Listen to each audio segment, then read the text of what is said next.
Welcome to Growing in Grace Daily Devotionals. We're in the book of Romans. My name is Sal, and I'll be sharing Romans 10, verses 14 and 15. In these two verses, Paul stresses the necessity of the preaching of the gospel. So let's read them together. But how can they call on him to save them unless they believe in him? And how can they believe in him if they have never heard about him? And how can they hear about him unless someone tells them? And how will anyone go and tell them without being sent? That is why the scriptures say, how beautiful are the feet of messengers who bring good news.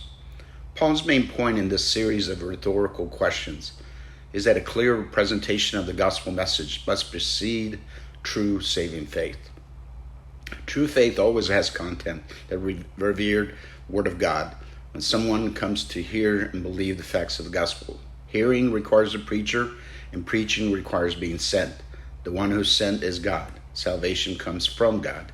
Paul rightly observes that it all goes back to preaching of the gospel, and preachers must be sent in the Christian community at large. Conceivably, God could have chosen any means for the message of salvation to come, since angelic messengers are directly working with the human preacher. Nevertheless, God's normal way of bringing people to Jesus Christ is through the preaching of the gospel. No wonder those who preach have beautiful feet. They partner with God for the salvation of men.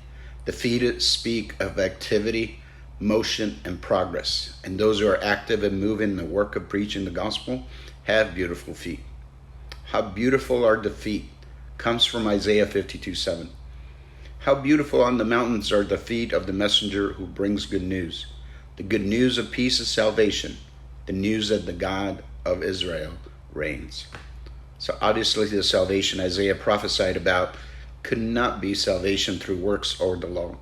To say you can be right before God if you work hard enough is not a gospel of peace. And that message does not bring glad tidings of good things. In these two verses, Paul's focus is on the message of good news which those feet carry that is so welcome.